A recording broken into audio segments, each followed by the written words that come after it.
నెలకొని ఉన్న యుద్ధం ఎఫెక్ట్ మన దేశంలో వంటింటిపై పడింది. ఇక ఇళ్లు, హోటళ్లు అని తేడా లేకుండా గ్యాస్ కొరత రావడంతో ప్రజలు తీవ్ర ఇబ్బందులు ఎదుర్కొంటున్నారు. వాణిజ్య సిలిండర్ సరఫరాను దాదాపు నిలిపివేయడంతో ముఖ్యంగా హోటళ్లు, రెస్టారెంట్లు, క్యాటరింగ్ సెంటర్లు, టీ, టిఫిన్, ఫాస్ట్ ఫుడ్ సెంటర్లు నడిపే చిరు వ్యాపారులు ఇబ్బందులు పడుతున్నారు. కొన్ని హోటల్లో అయితే no tiffin, only tea, coffee అంటూ బోర్డులు వెలిశాయి. చెన్నైలోని ఓ హోటల్లో ఉదయం టిఫిన్ చేసిన ఓ కస్టమర్ బిల్లు స్లిప్ చూసి కంగుతిన్నాడు. కొత్తగా గ్యాస్ ఛార్జీ అని అదనంగా వేయడంతో కస్టమర్ ఆశ్చర్యపోయాడు. దేశంలో వంట గ్యాస్ కొరతపై ఆందోళనలు పెరుగుతున్న నేపథ్యంలో కేంద్రం చర్యలు చేపట్టింది. భారత్కు రావాల్సిన ఎల్పీజీ ట్యాంకర్ల కోసం ఇరాన్ విదేశాంగ మంత్రి అబ్బాస్ అరాగ్జీతో మన దేశ విదేశాంగ మంత్రి జయశంకర్ చర్చలు జరిపారు. ఇక హార్మోజ్ జలసంధి వద్ద నిలిచిపోయిన 8 ఎల్పీజీ ట్యాంకర్లను సురక్షితంగా దాటించేందుకు ఇరాన్తో సంప్రదింపులు జరిపినట్లు సమాచారం. ఇందుకు ఇరాన్ సానుకూలంగా స్పందించడంతో పుష్పక్, పరిమళ్ నౌకలు జలసంధి దాటినట్లు సమాచారం. రెండింటి ద్వారా 3 మిలియన్ బ్యారెళ్ల చమురు అందుబాటులోకి రానుంది. యుద్ధం కారణంగా వంట గ్యాస్ సంక్షోభం నానాటికి ముదురుతోంది. తెలుగు రాష్ట్రాల్లో సగానికి పైగా హోటళ్లు మూతపడ్డాయి. గ్యాస్ సరఫరా తగ్గడంతో కొంతమంది వాణిజ్య సిలిండర్లను బ్లాక్లో విక్రయిస్తున్నారు. చిన్న వ్యాపారులు కట్టెల పొయ్యి, బొగ్గులను ఆశ్రయిస్తున్నారు. స్విగ్గీ, జొమాటోలు దాదాపుగా నిలిచిపోయాయి. హోటళ్లు, రెస్టారెంట్లలో వంటల తయారీ అంతగా లేకపోవడంతో వారికి ఆర్డర్లు రావడం లేదని తెలుగు రాష్ట్రాల్లోని హోటల్ నిర్వాహకులు వాపోతున్నారు. ఇక మిడిల్ ఈస్ట్ యుద్ధ ప్రభావంపై ఏపీపై ఏ మేరకు పడుతుంది అనే దానిపై అంచనా వేయాలని ఏపీ మంత్రివర్గం నిర్ణయించింది. అందుకు తగు చర్యలు తీసుకోవడానికి మంత్రివర్గ ఉపసంఘం ఏర్పాటు చేస్తూ కేబినెట్ సమావేశంలో నిర్ణయించారు. మరోవైపు ఏపీలో వంట గ్యాస్ కొరత తీవ్రమవుతున్న నేపథ్యంలో విజయవాడ హోటల్ ఓనర్స్ అసోసియేషన్ ప్రతినిధులు అమరావతిలోని సచివాలయంలో ఆర్థిక మంత్రి పయ్యావుల కేశవుని కలిశారు. గ్యాస్ కొరత కారణంగా హోటల్ పరిశ్రమ ఎదుర్కొంటున్న ఇబ్బందులను వివరించి సమస్య పరిష్కారానికి తీసుకోవాల్సిన పలు కీలకమైన చర్యలపై చర్చించారు. స్థానిక సంస్థల ఎన్నికలు 6 నెలల్లో జరిగే అవకాశం ఉందని ముఖ్యమంత్రి చంద్రబాబు చెప్పారు. వాటి ఇప్పటి నుంచే సమాయత్తము కావాలి అని మంత్రివర్గ సహచరులకు సూచించారు. అమరావతిలోని రాష్ట్ర సచివాలయంలో మంత్రిమండలి సమావేశంలో ఎజెండా అంశాలపై చర్చ అనంతరం తాజా రాజకీయ పరిస్థితులపై ఆయన వారితో చర్చించారు. జగన్ 5 ఏళ్ల ఏలుబడిలో రాష్ట్రంలో చేసిన విధ్వంసాన్ని వివరిస్తూనే గత 20 నెలల కాలంలో కూటమి ప్రభుత్వం సాధించిన ప్రగతిని ప్రజలకు వివరించాలి అని కోరారు. ఇప్పటి వరకు జరిగిన అన్ని ఎన్నికల్లో మనం గెలిచామని, ఎన్నిక ఏదైనా కూటమిదే గెలుపు కావాలని స్పష్టం చేశారు. మంత్రులు క్షేత్రస్థాయి పర్యటనలు పెంచాలి అన్నారు. రైతులకు సాగునీటిని సకాలంలో అందించడంపై దృష్టి సారించాలని జలవనరుల మంత్రి నిమ్మల రామానాయుడిని ఆదేశించారు. మే 15న తేదీ కల్లా సాగునీటి విడుదల జరగాలని తేల్చి చెప్పారు. ఈలోగానే కాలువలు, డ్రైన్లను శుభ్రం చేయించాలి అన్నారు. జగన్ జమానాలో నిర్లక్ష్యానికి గురైన ఎత్తిపోతల పథకాలను తిరిగి గాడిలో పెట్టాలని సూచించారు. ఆ ప్రభుత్వం నిర్లక్ష్యం వల్ల సుమారు 7 లక్షల ఎకరాలకు నీరు అందలేదు అన్నారు. చివరి ఎకరాకు నీరు చేరాలి అన్న లక్ష్యంతో పనిచేయాలని మంత్రులను కోరారు. ఏప్రిల్ నుంచి 90 రోజులు రాష్ట్ర వ్యాప్తంగా జలధార కార్యక్రమాన్ని చేపట్టనున్నట్లు తెలియజేశారు. తెలంగాణలో 10వ తరగతి వార్షిక పరీక్షలు నేటి నుంచి ప్రారంభం కానున్నాయి. రాష్ట్ర వ్యాప్తంగా 5,28,239 మంది విద్యార్థులు పరీక్షలకు హాజరు కానున్నట్లు పాఠశాల విద్యాశాఖ సంచాలకులు నవీన్ నికోలస్ తెలియజేశారు. ఇందులో 5,17,727 మంది రెగ్యులర్, ఒకసారి ఫెయిల్ అయి 10,512 మంది విద్యార్థులు ఉన్నారు. ఈసారి ప్రైవేట్ పాఠశాల నుంచి అత్యధికంగా 2,50,015 విద్యార్థులు ఉండగా ప్రభుత్వ బడుల నుంచి 2,07,573 మంది, సంక్షేమ గురుకులాల నుంచి 60,139 మంది విద్యార్థులు ఉన్నారు. పరీక్షల కోసం రాష్ట్ర వ్యాప్తంగా 2,676 కేంద్రాలు ఏర్పాటు చేశారు. వీటిలో 1,582 ప్రభుత్వ, 1,094 ప్రైవేటు విద్యా సంస్థలు ఉన్నాయి. ఉదయం 9:30 నుంచి మధ్యాహ్నం 12:30 వరకు పరీక్ష కొనసాగింది. ఏ కారణంగానైనా 5 నిమిషాలు ఆలస్యమైతే పరీక్ష కేంద్రం బయటే ఉంచనున్నారు. ఇక పరీక్ష కేంద్రం లోపలికి అనుమతి ఉండదు అని అధికారులు స్పష్టం చేశారు. ఇక పరీక్షా సమయంలో ఎలాంటి లోపాలు లేకుండా పకడ్బందీగా ఏర్పాట్లు చేయనున్నారు. అంతేకాకుండా పరీక్ష కేంద్రాల వద్ద విద్యార్థులకు మౌలిక వసతుల కల్పన, పోలీసు బందోబస్తు వంటి ఏర్పాట్లు పూర్తి చేస్తున్నారు. ఏపీ రాజధాని అమరావతిలో ప్రతిష్టాత్మకంగా నిర్మించి తలపెట్టిన బీఐటీఎస్ పిలాని ఏఐ ప్లస్ క్యాంపస్ నిర్మాణ ప్లాన్లను రాష్ట్ర ఐటీ విద్యాశాఖ మంత్రి నారా లోకేష్ పరిశీలించారు. ఇక ఉండవల్లిలోని నివాసంలో బిట్స్ ప్రతినిధులు సిద్ధార్థ బెనర్జీ, ఎన్ చెన్నవీర్ బిఎస్ సహాని మంత్రి నారా లోకేష్ ను కలిసి క్యాంపస్ నిర్మాణ ప్రణాళికలను వివరించారు. నిర్మాణ ప్లాన్లను, డిజైన్లను ప్రదర్శించారు. ఇక 2 దశల్లో 7,000 మంది విద్యార్థులకు విద్యను అందించేలా ఈ క్యాంపస్ ను నిర్మిస్తున్నామని బిట్స్ ప్రతినిధులు తెలియజేశారు. రానున్న 5 ఏళ్లలో దీనిపై 1000 కోట్లు పెట్టుబడి పెట్టనున్నట్లు వెల్లడించారు. దేశంలో తొలి ఏఐ క్యాంపస్ గా దీనిని తీర్చిదిద్దుతున్నాము అని ముఖ్యమంత్రి చంద్రబాబు దార్శనికతకు అనుగుణంగా అత్యాధునిక టెక్నాలజీతో దీనిని నిర్మిస్తున్నట్లు పేర్కొన్నారు. ఇక క్యాంపస్ లో artificial intelligence, data science, robotics వంటి కోర్సులతో పాటు వ్యవసాయం, వాతావరణం, ఆరోగ్య సంరక్షణకు సంబంధించిన కోర్సులను కూడా ప్రవేశపెట్టనున్నట్లు వివరించారు. పర్యావరణ హితంగా గ్రీన్ బిల్డింగ్, పునరుత్పాదక ఇంధన విధానాలతో నిర్మాణం చేపడుతున్నామని, పనులు ఇప్పటికే ప్రారంభమయ్యాయి అని తెలియజేశారు. ప్లాన్లను పరిశీలించిన మంత్రి లోకేష్ సంతృప్తి వ్యక్తం చేశారు. క్యాంపస్ నిర్మాణ పనులను వీలైనంత త్వరగా పూర్తి చేసి ప్రారంభించాలని వారికి సూచించారు. రాష్ట్రంలోని రైతు సంక్షేమమే ధ్యేయంగా ఎన్డీఏ కూటమి ప్రభుత్వం అడుగులు వేస్తోంది అని 20,000 ఆర్థిక సాయం అందించిన ఏకైక ప్రభుత్వం తమదేనని ముఖ్యమంత్రి నారా చంద్రబాబు నాయుడు స్పష్టం చేశారు. కృష్ణా జిల్లా గన్నవరం నియోజకవర్గం సూరంపల్లిలో జరిగిన పీఎం కిసాన్ అన్నదాత సుఖీభవ 3వ విడత నిధులు విడుదల కార్యక్రమంలో ముఖ్యమంత్రి చంద్రబాబు పాల్గొన్నారు. గౌహతి నుంచి ప్రధాని మోదీ ప్రసంగాన్ని రైతులతో కలిసి వర్చువల్ గా వీక్షించారు. ప్రధానమంత్రితో కలిసి సీఎం రాష్ట్రంలోని 46.85 లక్షల మంది రైతులకు 2,670 కోట్ల నేరుగా వారి ఖాతాలోకి జమ చేశారు. ఇక గోదావరి పుష్కరాలు ప్రారంభమయ్యే నాటికే పోలవరం ప్రాజెక్టును పూర్తి చేసి చూపిస్తామని స్పష్టం చేశారు. ఇక రాష్ట్రంలో రైతుల అభివృద్ధి, సాగునీటి భద్రతకు ప్రభుత్వం అత్యంత ప్రాధాన్యత ఇస్తోంది అని, ఈ దిశగా అనేక చర్యలు తీసుకుంటున్నామని తెలిపారు. తాను కూడా రైతు బిడ్డనేనని, రైతుల కష్టాలు తనకు బాగా తెలుసు అన్నారు. ఇక ఈ క్రమంలో రైతులకు ఆర్థిక భరోసా కల్పించేందుకు ఏటా 20,000 అందిస్తున్నామని తెలిపారు. కేంద్ర ప్రభుత్వం ఇచ్చే 6,000కు అదనంగా రాష్ట్ర ప్రభుత్వం 14,000 భరిస్తోంది అని వివరించారు. ధాన్యం కొనుగోలు చేసిన 24 గంటల్లోనే రైతుల బ్యాంకు ఖాతాల్లో డబ్బు జమ చేస్తున్నామని, వారికి ఎలాంటి ఇబ్బందులు రాకుండా పారదర్శక విధానాలు అమలు చేస్తున్నామని చెప్పారు. గత 20 నెలలుగా అనేక సమస్యలను అధిగమిస్తూ రాష్ట్రాన్ని పునర్నిర్మాణ పదంలో ముందుకు తీసుకువెళ్తున్నామని గుర్తు చేశారు. రాష్ట్రంలో జల వనరుల యాజమాన్యంపై ప్రత్యేక దృష్టి సారించామని సీఎం చంద్రబాబు పేర్కొన్నారు. పట్టిసీమ ద్వారా గోదావరి జలాలను కృష్ణానదితో అనుసంధానం చేసి సాగునీటి సమస్యలను అధిగమించామని అన్నారు.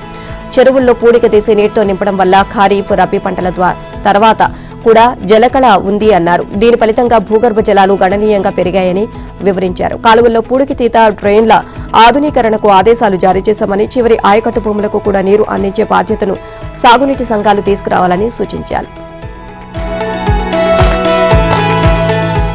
తెలంగాణ అసెంబ్లీ బడ్జెట్ సమావేశాలు సోమవారం నుంచి ప్రారంభం కానున్నాయి. అసెంబ్లీ సమావేశాలను దాదాపు 10 రోజుల పాటు నిర్వహించాలని ప్రభుత్వం భావిస్తుంది. ఉభయ సభలను ఉద్దేశించి నూతన గవర్నర్ శివప్రతాప్ శుక్లా ప్రసంగించనున్నారు. శాసనసభ సమావేశాలకు ముందు అసెంబ్లీ ఆవరణంలో తెలంగాణ తల్లి విగ్రహాన్ని గవర్నర్ శుక్లా ఆవిష్కరించనున్నారు. కాంగ్రెస్ ప్రభుత్వం తెచ్చిన తెలంగాణ విగ్రహ రూపాన్ని బీఆర్ఎస్ వ్యతిరేకిస్తున్న నేపథ్యంలో తొలి రోజే అసెంబ్లీలో అధికార, ప్రతిపక్షాల మధ్య మాటల యుద్ధం సాగే అవకాశం ఉంది. ఇక ఈ నెల 20న ఉభయ సభల్లో బడ్జెట్ ప్రవేశపెట్టేందుకు ప్రభుత్వం కసరత్తు పూర్తి చేసింది.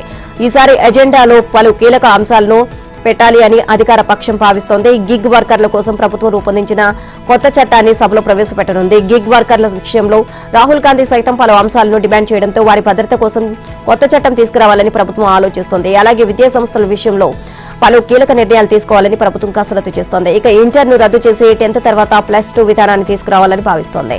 ఇటీవల విద్యా కమిషన్ ఇచ్చిన రిపోర్టులో ఈ అంశాన్ని పేర్కొంది. ఇక విద్యా కమిషన్ ఇచ్చిన రిపోర్టుపై బయట గందరగోళం జరుగుతున్న నేపథ్యంలో విద్యా కమిషన్ రిపోర్టుపై సీఎం రేవంత్ క్లారిటీ ఇవ్వనున్నారు. మూసీ నదిని అభివృద్ధి చేసే పర్యాటక అభివృద్ధి కేంద్రంగా తయారు చేసుకోవాల్సిన అవసరం ఉంది అని, సమాజ పరిణామ క్రమంలోనే వస్తున్న అభివృద్ధిని అడ్డుకుంటే చరిత్ర క్షమించదు అని ముఖ్యమంత్రి రేవంత్ రెడ్డి వ్యాఖ్యానించారు. చరిత్రను ఇప్పుడు తిరగ రాయకపోతే ఎప్పటికీ రాయలేము అన్న విషయం మూసీ అభివృద్ధిని అడ్డుకుంటున్న మేధావులకు అర్థం కావడం లేదా అని ప్రశ్నించారు. భవిష్యత్తు తరాల కోసం చేపట్టిన మూసీ పునరుజ్జీవ ప్రాజెక్టు విషయంలో ఏ పేదవాడికి అన్యాయం జరగనివ్వబోమని, ఏ పేద వ్యక్తిని నిరాశ చేయబోమని, ఎవరి ఆస్తులను గుంజుకోబోమని స్పష్టం చేశారు. పేదలకు నష్టం, ఇబ్బంది కలిగించడానికి గానీ రియల్ ఎస్టేట్ ఆర్థిక ప్రయోజనాల కోసం ప్రభుత్వం పనిచేయడం లేదు అని తేల్చి చెప్పారు. మూసీ ప్రాంతం నివాసయోగ్యం కాదని ప్రపంచ ఆరోగ్య సంస్థ అధ్యయనం కూడా తేల్చింది. ఇక మూసీ ఒకప్పుడు ఎంతో గొప్పది అని, ఇప్పుడు విషంతో నిండి కాలగర్భంలో కలిసి హైకోర్టు న్యాయమూర్తిగా జస్టిస్ లీసా గిల్ ప్రమాణ స్వీకారం చేశారు. శుక్రవారం ఏపీ హైకోర్టు ప్రాంగణంలో ప్రమాణ స్వీకార కార్యక్రమం జరిగింది. జస్టిస్ లీసా గిల్ చేత హైకోర్టు ప్రధాన న్యాయమూర్తి జస్టిస్ ధీరజ్ సింగ్ ఠాగూర్ ప్రమాణ స్వీకారం చేయించారు. ఆయన సమక్షంలో నూతన న్యాయమూర్తి జస్టిస్ లీసా గిల్ బాధ్యతలు స్వీకరించారు. ఈ ప్రమాణ స్వీకార మహోత్సవానికి హైకోర్టు న్యాయమూర్తులు, బార్ కౌన్సిల్ సభ్యులు, న్యాయవాదులు, హైకోర్టు సిబ్బంది హాజరయ్యారు. నూతన న్యాయమూర్తి బాధ్యతలు చేపట్టడం పట్ల హైకోర్టు వర్గాలు, న్యాయవాదులు, సిబ్బంది జస్టిస్ లీసా గిల్కు శుభాకాంక్షలు తెలియజేశారు. కొత్త బాధ్యతల్లో ఆమె విజయవంతం కావాలని ఆకాంక్షించారు. కరీంనగర్ ఎంపీ కేంద్ర మంత్రి బండి సంజయ్ కొండగట్టు అంజన్న సన్నిధికి మహాపాదయాత్ర చేపట్టబోతున్నారు. ఈ ఉదయం 7 గంటలకు మహాశక్తి అమ్మవారి ఆలయం నుంచి ప్రారంభమయ్యే ఈ యాత్రలో 10,000 మంది కార్యకర్తలు, బీజేపీ ప్రజాప్రతినిధులు పాల్గొనున్నారు. 40 కిలోమీటర్ల మేర కాషాయ జెండాలు, జై శ్రీరామ్ నినాదాలతో ఉత్తర తెలంగాణ మారుమోగనుంది. శనివారం సాయంత్రం 5 గంటలకు కొండగట్టు చేరుకునేలా పక్కా ప్లాన్ చేశారు. గంగాధర్లు భోజనాలు, దారి పొడవునా మజ్జిగ, తాగునీటి సౌకర్యాలు కల్పించారు. భజన బృందాల పాటల పంద్య యాత్ర సాగనుంది. ఇక ఈ యాత్రకు భారీ ఏర్పాట్లు చేశామని పార్లమెంట్ కన్వీనర్ ప్రవీణ్ రావు తెలియజేశారు. వేసవి ఎండలను తట్టుకునేలా పార్టీ శ్రేణులు దారి పొడవునా హోర్డింగ్లతో అంశాలను కోర్టు నిలిపివేసింది. మిథున్ రెడ్డి బెయిల్ రద్దును హైకోర్టు నిరాకరించింది. మిథున్ రెడ్డికి బెయిల్ మంజూరు చేస్తూ ఏసీబీ కోర్టు ఇచ్చిన తీర్పు రద్దు చేయాలని కోరుతూ సిఐడి దాఖలు చేసిన పిటిషన్ను హైకోర్టు పాక్షికంగా అనుమతించింది. అలాగే మిథున్ రెడ్డి విషయంలో దర్యాప్తు పూర్తి చేసి ఛార్జ్షీట్ దాఖలు చేయలేదు అని ఇక ఈ సందర్భంగా ఏపీ హైకోర్టు గుర్తు చేసింది. మిథున్ రెడ్డి బెయిల్ ఉత్తర్వుల్లో ఏసీబీ కోర్టు ప్రస్తావించిన పలు అంశాలు అమలును కోర్టు నిలిపివేసింది. ప్రాసిక్యూషన్ తరపున సీనియర్ న్యాయవాది సిద్ధార్థ్ అగర్వాల్ తమ వాదనలు వినిపించారు. శుక్రవారం ఈ మేరకు హైకోర్టు ఉత్తర్వులు ఇచ్చింది. సిఐడి కస్టడీలో చిత్రహింసలకు గురిచేసిన వ్యవహారంలో అప్పటి నిఘా విభాగాధిపతి పాత్ర ఉంది అని శాసనసభ deputy speaker MP Raghurama Krishnam Raju Guntur Nagarapalem పోలీసులకు ఫిర్యాదు చేశారు. ఇక అయితే ఈ కేసులో తనకు ముందస్తు బెయిల్ మంజూరు చేయాలని కోరుతూ ఐపీఎస్ అధికారి సీతారామాంజనేయులు హైకోర్టులో పిటిషన్ దాఖలు చేశారు. ఈ క్రమంలో శుక్రవారం విచారణకు రాగా పోలీసుల తరపున సీనియర్ న్యాయవాది పోసాని వెంకటేశ్వర్లు వాదనలు వినిపించారు. ఈ నెల 22 వరకు ఐఓ ముందు హాజరు నుంచి కేసులో 7వ నిందితుడిగా ఉన్న బీహార్ క్యాడర్ ఐపీఎస్ అధికారి సునీల్ కుమార్ నాయక్ ఈ కోర్టు మినహాయింపు ఇచ్చిందని, తిరిగి ఈ నెల 23న ఐఓ ముందు హాజరు కావాలని ఆదేశించారని అన్నారు. కస్టోడియల్ టార్చర్ ఘటనలో A2గా ఉన్న పిఎస్ఆర్ ఆంజనేయులు పాత్ర గురించి సునీల్ కుమార్ నాయక్ ను ప్రశ్నించారని ఉంది. ఏపీఎస్సీ గ్రూప్ 1 జవాబు పత్రాల మూల్యాంకనం కేసులో పిటిషన్ మెడికల్ బెయిల్ పొందారని గుర్తు చేశారు. ముందస్తు బెయిల్ పిటిషన్పై విచారణను మరో రోజుకు వాయిదా వేయాలని కోరారు. న్యాయమూర్తి జోక్యం చేసుకుంటూ పిటిషనర్ మెడికల్ బెయిల్పై ఉన్నందున 2025లో దాఖలు చేసిన ముందస్తు బెయిల్ పిటిషన్ను మరికొంతకాలం పెండింగ్లో ఉంచడం సరికాదు అని అభిప్రాయపడ్డారు. తెలంగాణ పోలీసులు ఎదుట ఇటీవల వందలాది మంది మావోయిస్టులు లొంగిపోయారు. ఇందులో పొలిట్ బ్యూరో నుంచి సెంట్రల్, స్టేట్, డివిజన్ల కమిటీ సభ్యులు ఉన్నారు. మావోయిస్టు పార్టీ మాజీ ప్రధాన కార్యదర్శి తిరుపతి అలియాస్ దేవ్జీ, మరో అగ్రనేత మల్ల రాజిరెడ్డి లొంగిపోయిన వారిలో ఉన్నారు. అయితే ఇప్పుడు ఈ ఇద్దరు అగ్ర నాయకులు మాట మార్చారు. లొంగిపోయారని అందరూ అనుకుంటున్న తరుణంలో తాము అరెస్ట్ అయ్యాము అని అందరికీ షాక్ ఇచ్చారు. ఏబిఎన్ ఆంధ్రజ్యోతి చేసిన స్పెషల్ ఇంటర్వ్యూలో తిరుపతి అలియాస్ దేవ్జీ, మల్ల రాజిరెడ్డి చేసిన వ్యాఖ్యలు ఇప్పుడు చర్చకు దారితీశాయి. తాము లొంగిపోలేదు అని తమను పోలీసులు అరెస్ట్ చేసి లొంగుబాటుగా చూపారు అని వ్యాఖ్యానించారు. బయట జరుగుతున్న ప్రచారం అవాస్తవమని తేల్చి చెప్పారు. తిరుపతితో పాటు మరో అగ్రనేత మల్ల రాజిరెడ్డితో పాటు 25 మంది మావోయిస్టులు డీజీపీ శివధర్ రెడ్డి ఎదుట లొంగిపోయారు. ఈ క్రమంలో తమ దగ్గర ఉన్న అత్యాధునిక ఆయుధాలను సైతం పోలీసులకు అప్పగించారు. వారి సమక్షంలోని మావోయిస్టులు లొంగిపోయినట్లు డీజీపీ ప్రకటించారు. అదే వేదికపై నుంచి మావోయిస్టు అగ్రనేత గణపతిని సైతం లొంగిపోవాలని పిలుపునిచ్చారు. ఆ రోజు నోరు మెదపని దేవ్జీ మల్లారెడ్డి ఇన్ని రోజుల తర్వాత మాట మార్చడం చర్చనీయాంశమైంది. ఇక మావోయిస్టు అగ్రనేత గణపతి ఎక్కడున్నారో తమకు తెలియదు అని దేవ్జీ మల్లారెడ్డి చెబుతున్నారు. 2023 తర్వాత మావోయిస్టు సెంట్రల్ కమిటీ సమావేశం జరగలేదు అని, అప్పటి నుంచి పార్టీకి సరైన దిశానిర్దేశం చేయలేకపోయామని అంగీకరించారు. తమ షెల్టర్ను సైతం తెలుసుకోవాలి అని పార్టీ భావించలేదని స్పష్టం చేశారు. ప్రస్తుతం ఉన్న పరిస్థితుల్లో మావోయిస్టు పార్టీ క్షీణించింది అని, రాజ్యంతో పోరాటం చేయడం సాధ్యం కాదు అని తేల్చి చెప్పారు. ఇక ప్రజల కోసం లీగల్ గా పోరాడుతున్నామని అన్నారు. తాము పోలీసు ఎదుట లొంగిపోలేదని మల్లా రాజిరెడ్డి సైతం స్పష్టం చేశారు.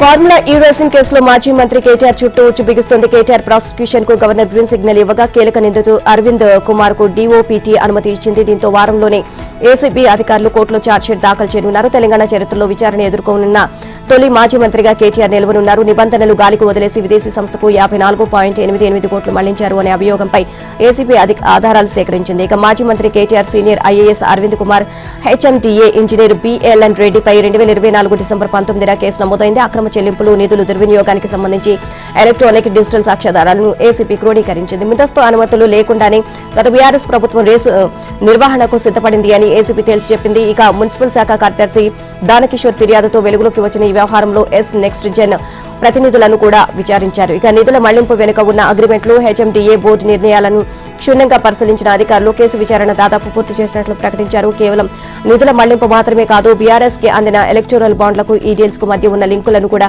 ఏసీబీ ఛార్జ్షీట్లో పొందుపరిచింది. న్యాయ నిపుణుల సలహాలతో పగడ్బందీగా అభియోగ పత్రాలు సిద్ధం చేశారు. అతివేగం, అజాగ్రత్త కారణంగా రోడ్లు రక్తమూడుతున్నాయి. నిజామాబాద్ జిల్లాలో ఘోర రోడ్డు ప్రమాదం జరిగింది. ఇందుల్వాయి మండలం గన్నారం వద్ద ప్రైవేటు టూరిస్టు బస్సు బోల్తా పడిన ఘటనలో 4 స్పాట్లని మృతి చెందారు. ప్రమాదంలో మరో 10 మందికి గాయాలయ్యాయి. ఇక హైదరాబాద్ నుంచి 22 మంది ప్రయాణికులతో మహారాష్ట్ర వెళ్తున్న ప్రైవేటు ట్రావెల్స్ బస్సు అదుపు తప్పి రోడ్డు పక్కకు దూసుకు వెళ్లిన బోల్తా పడింది. ఇక ప్రమాదానికి డ్రైవర్ నిద్రమతే కారణమని తెలుస్తోంది. ఘటనా స్థలాన్ని ఆర్టీఏ అధికారులు ఉమ్మడి ఆంధ్రప్రదేశ్ మాజీ డీజీపీ హెచ్జే దొరా కన్నుమూశారు. గత కొంతకాలంగా కిడ్నీ సమస్యతో బాధపడుతున్న దొరా నిమ్స్ లో శుక్రవారం డయాలసిస్ చేయించుకున్నారు. అనంతరం ఇంటికి వెళ్లిన ఆయన బాత్రూంలో జారి పడిపోయారు. కుటుంబ సభ్యులు వెంటనే ఆసుపత్రికి తరలించారు. చికిత్స పొందుతూ తుదిశ్వాస విడిచారు. హెచ్జే దొరా మృతిపై తెలుగు రాష్ట్రాల ముఖ్యమంత్రులు చంద్రబాబు, రేవంత్ రెడ్డి, కేంద్ర మంత్రి కిషన్ రెడ్డి సంతాపం తెలియజేశారు. ఆయన కుటుంబ సభ్యులకు తన ప్రగాఢ సానుభూతిని తెలియజేశారు. పోలీస్ శాఖకు దొరా చేసిన సేవలను కొనియాడారు. పోలీస్ శాఖలో పలు సంస్కరణలు తీసుకువచ్చానని, పోలీసులను ప్రజలకు చేరువ చేయడంలో దొరా చేసిన కృషి మరోలేంది అని అన్నారు. ఉమ్మడి ఆంధ్రప్రదేశ్ మాజీ డీజీపీ హెచ్జే దొరా మృతి పట్ల హైదరాబాద్ పోలీసులు దిగ్భ్రాంతి వ్యక్తం చేశారు. హెచ్జే దొరకు సంతాపంగా హైదరాబాద్ సిపి సజ్జనార్, పోలీస్ సిబ్బంది 2 నిమిషాలు మౌనం పాటించారు. ఏపీ పోలీస్ వ్యవస్థలో హెచ్జే దొరా కీలక పాత్ర పోషించారని, పోలీసులకు ఆయన రోల్ మోడల్ అని సజ్జనార్ కొనియాడారు. మావోయిస్టు ఉద్యమం తీవ్రంగా ఉన్నప్పుడు డీజీపీగా బాధ్యతలు చేపట్టి వారి అణిచివేతలో కీలక పాత్ర పోషించారని సజ్జనార్ తెలియజేశారు. హెచ్జే దొరా 1965 ఐపీఎస్ బ్యాచ్ అధికారి. 1996 నుంచి 2002 వరకు ఉమ్మడి ఏపీ డీజీపీగా దొరా విధులు నిర్వహించారు. ఈ సమయంలో ఉమ్మడి ఏపీలో నక్సలైట్లను అణిచివేయడంలో కీలకంగా వ్యవహరించారు. అలాగే సిఐఎస్ఎఫ్ డీజీగా, విజిలెన్స్ కమిషనర్ గా సైతం దొరా పనిచేశారు. దాదాపు 40 ఏళ్ల పాటు పోలీసు విభాగంలో వివిధ హోదాలు సేవలందించారు. ఉమ్మడి ఆంధ్రప్రదేశ్ కు మొదట అడిషనల్ డీజీపీగా, అనంతరం డీజీపీగా దొరా బాధ్యతలు చేపట్టారు. ఇక 2002లో డిప్యూటేషన్ డ్యూటీలుగా సిఐఎస్ఎఫ్ డీజీగా పనిచేశారు. ఎన్టీఆర్ జిల్లా కొండపల్లి ఇండస్ట్రియల్ డెవలప్మెంట్ ఏరియాలో భారీ డ్రగ్స్ రాకెట్ గుట్టును నార్కోటిక్ ఇంటెలిజెన్స్ డీఆర్ఐ అధికారులు రట్టు చేశారు. కొండపల్లిలోని ఒక కెమికల్ ఫ్యాక్టరీలో గుట్టు చప్పుడు కాకుండా మత్తు పదార్థాలను తయారు చేస్తున్నట్లు సమాచారం అందడంతో అధికారులు మెరుపు దాడులు నిర్వహించారు. ఈ తనిఖీలో భారీ ఎత్తున ఆల్ఫాజూలం అనే మత్తు మందు నిల్వలను చూసి అధికారులు విస్తుపోయారు. నిబంధనలకు విరుద్ధంగా మత్తు పదార్థాలను ఉత్పత్తి చేస్తున్న సదరు కంపెనీని అధికారులు వెంటనే సీజ్ చేసి నిందితులను అదుపులోకి తీసుకున్నారు. ఈ దాడుల్లో సుమారు 200 కిలోల ఆల్ఫాజూలం డ్రగ్స్ ను అధికారులు స్వాధీనం చేసుకున్నారు. అంతర్జాతీయ మార్కెట్లో దీని విలువ దాదాపు 47 కోట్లు ఉంటుందని అధికారులు అంచనా వేస్తున్నారు. కేవలం తయారైన మత్తు పదార్థాలే కాకుండా వీటి తయారీకి ఉపయోగించే 800 కిలోల ముడి పదార్థాలను మరియు 2860 లీటర్ల ప్రమాదకర రసాయనాలు కూడా అధికారులు స్వాధీనం చేసుకున్నారు. ఫ్యాక్టరీలో ఉన్న రియాక్టర్లు, డ్రైయర్లు, ఇక సెంట్రిఫ్యూజ్ వంటి భారీ ఇండస్ట్రియల్ యంత్రాలను డ్రగ్స్ తయారీకి వాడుతున్నట్లు గుర్తించారు. ప్రెసిడెంట్ ఆఫ్ భారత్ వివాదం మళ్లీ తెరమీదకు వచ్చింది. ఇండియా పేరును మార్చడంలో వెనక్కి తగ్గకూడదు అని కేంద్రం నిర్ణయించుకున్నట్లు తెలుస్తోంది. రాష్ట్రపతి భవన్ ఆహ్వాన పత్రాలపై ఇండియా మాయమైంది. ఇక మార్చి 16 రాష్ట్రపతి విందు పత్రాల్లో మళ్లీ భారత్ అని ముద్రించారు. కేంద్ర నిర్ణయాన్ని విపక్షాలు తప్పుపడుతున్నాయి. రాజ్యాంగ విలువలపై దాడేనని ఆరోపిస్తున్నాయి. దేశం పేరు మార్చడానికి కేంద్రానికి ఉన్న హక్కేంటి అంటూ విపక్షాలు ప్రశ్నిస్తున్నాయి. ఎల్పీజీ, సీఎన్జీ సరఫరాలో కొరత వల్ల ఓలా, ఊబర్, ర్యాపిడో, స్విగ్గీ, జొమాటోలు పనిచేస్తున్న వాళ్ల పరిస్థితి అగమ్యగోచరంగా మారింది. ఇక Telangana gig and platform workers union వ్యవస్థాపక అధ్యక్షుడు షేక్ సలాహుద్దీన్ ఆవేదన వ్యక్తం చేశారు. ఎల్పీజీ, సీఎన్జీ సరఫరాలో అంతరాయం లేకుండా చర్యలు తీసుకోవాలని విజ్ఞప్తి చేశారు. ప్రపంచ కప్ హాకీ క్వాలిఫైయర్స్ లో అదరగొడుతున్న భారత మహిళలను టైటిల్ కు అడుగు దూరంలో నిలిచారు. హైదరాబాద్ జీఎంసీ బాలయోగి స్టేడియంలో జరిగిన సెమీఫైనల్లో సలీమా టెట్ సారథ్యంలోని భారత్ ఏకైక గోల్తో ఇటలీని ఓడించింది. 40వ నిమిషంలో మనీషా చౌహాన్ పెనాల్టీ కార్నర్ను గోల్గా మలిచింది. ఇవాళ జరిగే ఫైనల్లో ఇంగ్లాండ్తో భారత్ తలపడనుంది. భారత్ ఇటలీ మ్యాచ్ తొలి క్వార్టర్ హోరాహోరీగా సాగింది.